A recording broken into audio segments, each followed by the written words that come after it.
You won't believe this. The Great Wall of China was not built by the Chinese. Welcome to the White Rabbit YouTube channel. In today's episode, we are looking at Tartaria, the builders of the Great Wall of China, plus several other ancient structures across Asia and the world.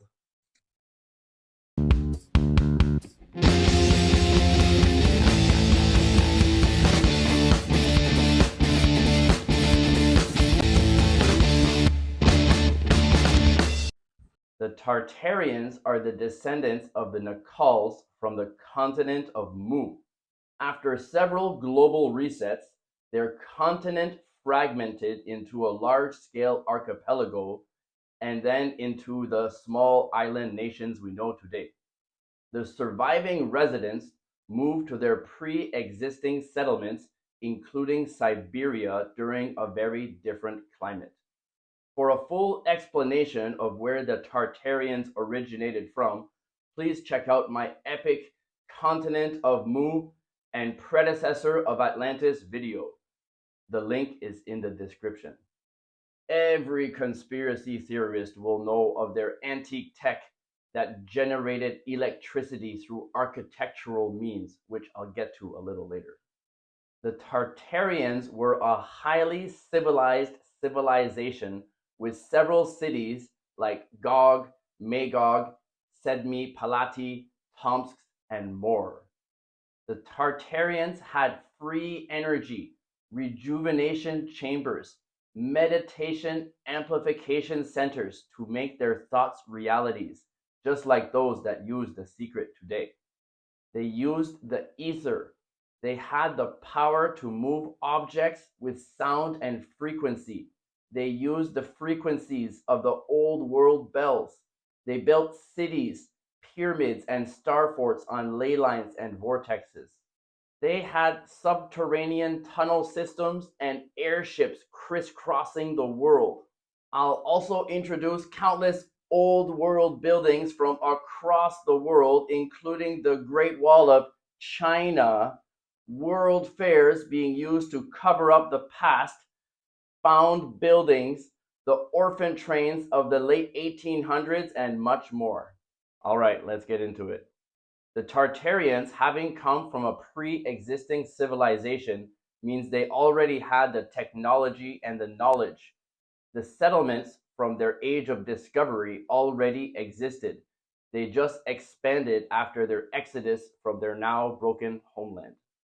The Tartarian giants had no need of human sustenance, getting it from the ether. Imagine if you lived 10 times longer, what you could accomplish in your lifetime. Now imagine you didn't need food or water or money to get that food or water. What could you accomplish then? If inventors like Tesla and great minds like Einstein lived 10 times longer and had no need of sustenance, how much more advanced would our civilization be?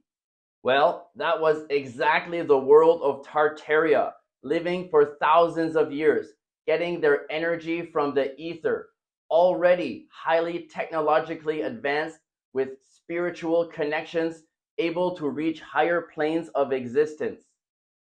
The Nakals, having built pyramids and structures all around the world, and the Tartarians, being their descendants, had direct knowledge of everything and everywhere. But just like Antarctica being taken off of newer maps and just showing the south-facing projection so people don't see it, people don't think about it, out of sight, out of mind, the same thing happened to the Tartarians. Over time, all traces were removed from the mainstream narrative. According to the mainstream narrative, Tartary was a blanket term comparable to terra incognita, meaning unknown land, used in Western European literature and cartography for a vast part of Asia. This is just another way to cover up the truth.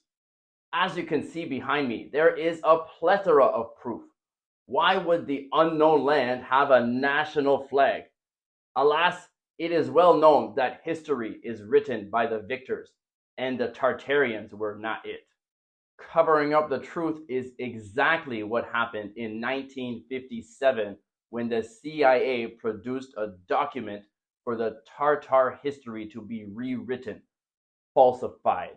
This document, recently declassified in 1998, shows how Tartaria, i.e. Grand Tartary, was deliberately censored and deleted due to their free energy systems and sound resonating acoustic healing centers.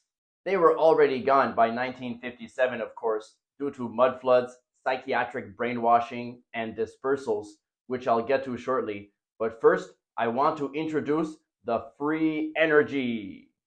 The original purpose of buildings like these was to collect energy from the ether. It's the same technology Tesla was using in the Wardcliffe Tower, also known as Tesla Tower, that was shut down by JP Morgan. For every meter or 3 feet you go up in the air, the voltage increases by about 100 volts. According to Richard Feynman, a Nobel Prize winning physicist, the etheric voltage extends up to 31 miles or 50 kilometers up in the atmosphere. Aether or ether. The Latin root word is aether, which means upper pure bright air. Ether was originally a scientific term for what 19th century physicists called the fifth element, a substance that makes up all bodies and fills all space, labeled as luminiferous aether for the propagation of light, consisting of tiny granules that transfer energy in the form of waves. The ether was removed from the periodic table of elements in 1908. Free energy is not good for profits. To harness the energy, you need to connect a wire to the ground and bring that wire up into the air. If you go up 10 meters, 32 feet, you'll get 1,000 volts. Just to put things into perspective, a standard electrical outlet is 110 volts, and you usually need 220 volts to power an air conditioner. So 1000 volts is definitely enough for whatever they were using this power for, which I'll get to soon. The wire is an electrical conductor usually installed on a high tower or dome made with conductive material like brass or copper, which act as collectors of atmospheric energy. I'll put the same image behind me, but here you can see this is a typical image of an energy collection building. You can see the antenna, the mercury cell or ball, the harmonizer, the frequency, and the energy storage. When I went to Europe, I took a similar picture with me, and I took many shots like this. So I'll show you more in the background. Now, resonator mercury ball generators. When I went to Český Krumlov in the Czech Republic, I was able to get up close to the resonator mercury ball generator, also installed on tall towers and domes. The mercury inside the balls spin to create additional current. So maybe 1000 volts per tower was not enough. Why did they need so much power? The Tartarians designed entire cities to gather and distribute energy, building on ley lines and intersecting ley lines known as vortexes to increase energy. They were using this power for all kinds of things: to generate light, regulate temperatures, aid electrical conductivity of the body, keep chakras balanced, spiritually recharge, to heal and keep the body healthy, electroculture gardening for better yielding crops for the humans, and sustenance for the elders, the giants. Here is a book called A Voyage into Tartary by T. Hodgkin, printed in London in 1689. We all know religious places like churches, temples, mosques, and cathedrals, but what you don't know is that religion was not their original purpose.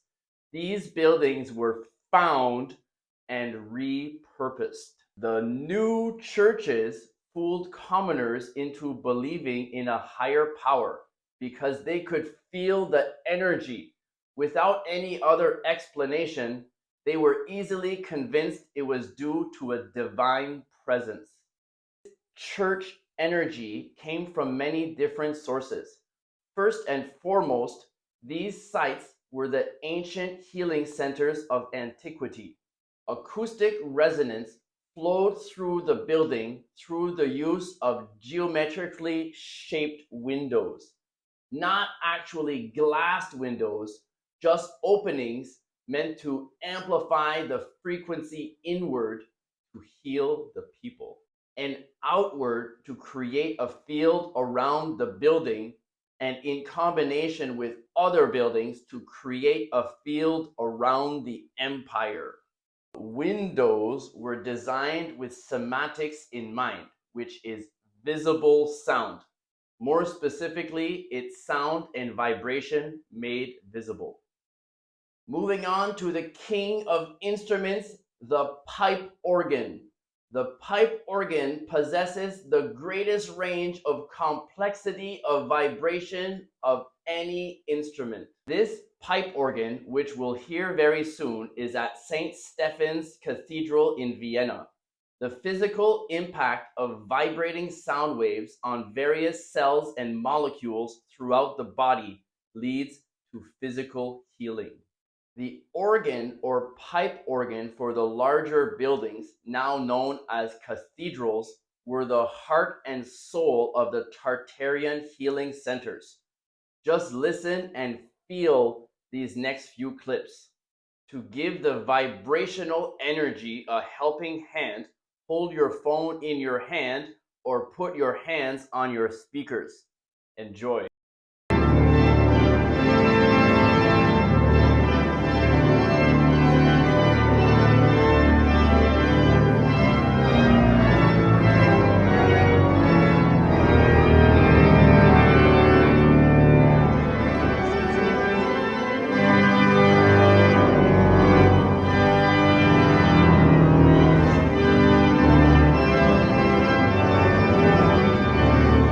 Have you ever wondered why the doors are so large and the ceilings are so high? The main reason is that the original builders, the giants, were bigger and needed bigger openings and more headroom. Vaulted ceilings were designed in a way that if the roof caught fire, the inside would be protected. Are you still feeling that organ music? I am. Main reason vaulted ceilings were used was to increase acoustics. Everything was used in combination. The old world bells, the organ, the pipe organ, the rosary window openings, the aerials, the collectors of atmospheric energy, to in turn be used to aid in the electrical conductivity of the body, balance chakras, and spiritually recharge. Ley lines are a kind of energy highway. Important monuments like Stonehenge, the pyramids of Giza, and Notre Dame Cathedral connecting them. They carry a powerful magnetic field, and there are healing properties found in ley lines. The internet of the ancient world are vortexes. To contain an electrical current, you need a circle, like the ones found all over the world, like Stonehenge in England, Göbekli Tepe in Turkey, and others in Armenia, Denmark, Libya, Gambia, Malta, Ireland, Egypt, Bulgaria, Poland, and even Beaver Island, USA, that I mentioned in my previous episode, proof that humans and dinosaurs lived together.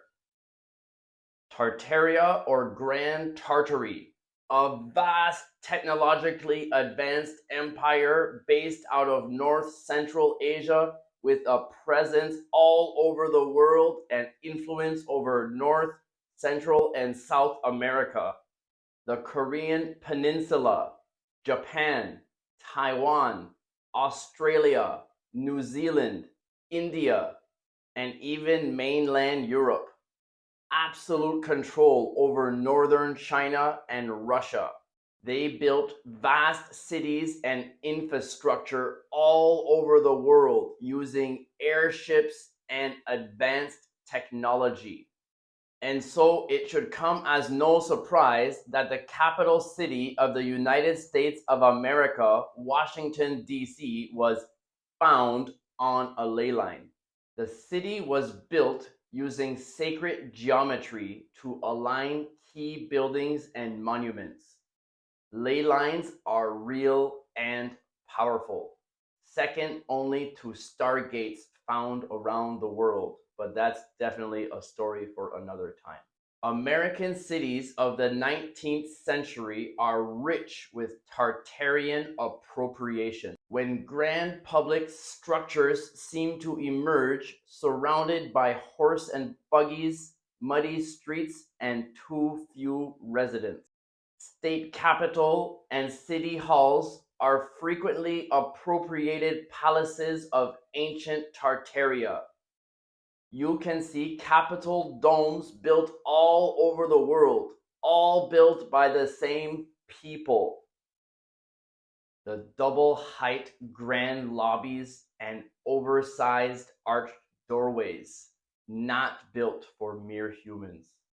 The Chicago Federal Building, which boasted a dome larger than the one at the US Capitol, was destroyed after only 60 years of being founded or found.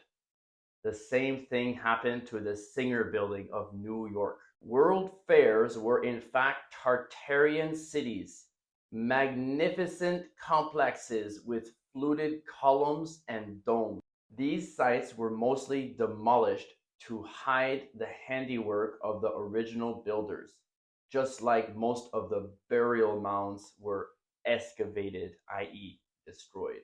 Like how the Romans built on top of existing structures like in Baalbek, Lebanon, or how new churches were built on top of old pagan sites all over the world. Take, for example, the Spanish in Mexico, Mesoamerica, and South America. They even placed a church atop a pyramid. They burned everything that didn't align with their narrative. Only a handful of Maya codices have survived, which are folding books written in hieroglyphic script. Going back to the mounds for a minute, it's important to talk about the star forts. The older original star forts are always located next to mounds or pyramids. Most people think star forts to be defensive positions built to maximize defensiveness against cannonball impacts.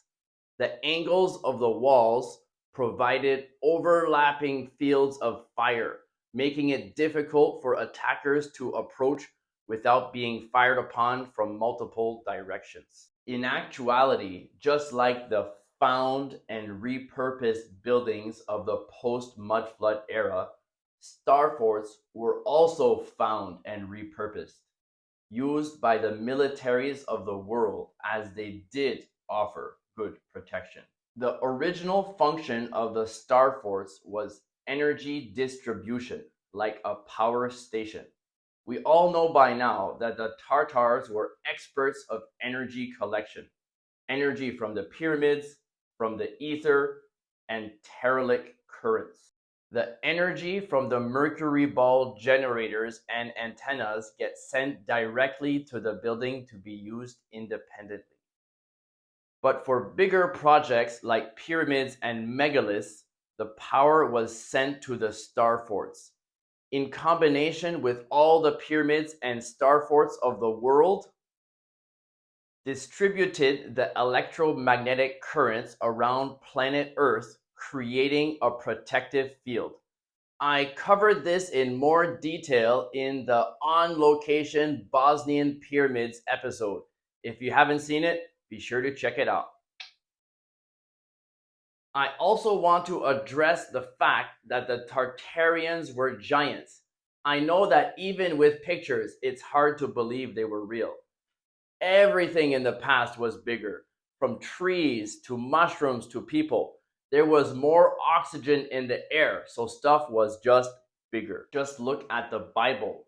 John the Baptist was 6'6", Jesus was 6 feet 7 inches, 200 cm, and Goliath was 9 feet 6 inches, 300 cm. And if you go back even further, Noah was 43 feet or 13 meters. The giants of old were real, and some continue to live until this day. In the cave systems of the Solomon Islands, the mountains of Afghanistan, Mexico, Patagonia, and the inner earth. Take a look at these oversized things. Definitely not made for humans to use. From weapons to books to musical instruments and more. Plato speaks of several global civilization resets. So does the Hopi creation myth on the other side of the world. For a more in-depth look at global resets, please check out my Continent of Mu and Predecessor of Atlantis video. I cover 7 stories and introduce a total of 50. Almost every ancient civilization site is buried under meters of dirt. Oftentimes, entire cities lay beneath the ground or ocean. Also, cities built on top of older ones left in ruin or forgotten altogether, like the sunken Roman city off the Tunisian coast, devastated by a tsunami 1600 years ago. These buildings and structures can be found all over the world, even the Great Wall of China, Tartaria. The Chinese didn't build the walls to keep out the Mongolians. The wall was built by the Tartarians to keep the Chinese out. Most of the Great Wall has been rebuilt, but if you look at the pictures of the oldest remaining parts of the wall way off the beaten track, you can see that the fortified side of the wall is facing China. When I went to Beijing, my priority was to see the Great Wall of China. And my friends and I went to Badaling Wall, which is like a tourist attraction, and I was very disappointed. The entire wall has been renovated and covered up. You can't see any original anything. There were so many people, which is not their fault, but it was not a good experience. So then I decided to see the real wall of China, and I went out with some people hours away, and then the tour guide that we had bribed the security officers to let us pass, and we were able to climb the real wall of China, and I'll be showing you these pictures behind me. On the original wall, you can see the crenels face China. Also, the steep side of the wall and the lookout towers all face China. On the repaired walls, they have built crenels on both sides of the wall to hide the fact that they only faced China before. This is just another example of a historical cover-up. Most Tartarians left Asia after the first or second mud flood. As refugees, many ended up on the old new lands of the 7 colonies in New England. Their knowledge of free energy became a threat to industrialists, who in turn sent the adults to insane asylums to forget, either by brainwashing, lobotomy, or death. The children of psychiatric patients became the children of the orphan trains from the 1800s onwards, eventually filling the demand of farm laborers in the Midwest. Let's take a look at the Frammen Map from 1450. It is considered to be the greatest memorial of medieval cartography. First, you'll notice it's upside down. It's not upside down, it's just a different perception. And in it, you can clearly see multiple cities in the now northern Russian area, which was Grand Tartaria. And now I'm going to show you more maps and pictures of giants and other Tartaria stuff that I didn't have a chance to show so far.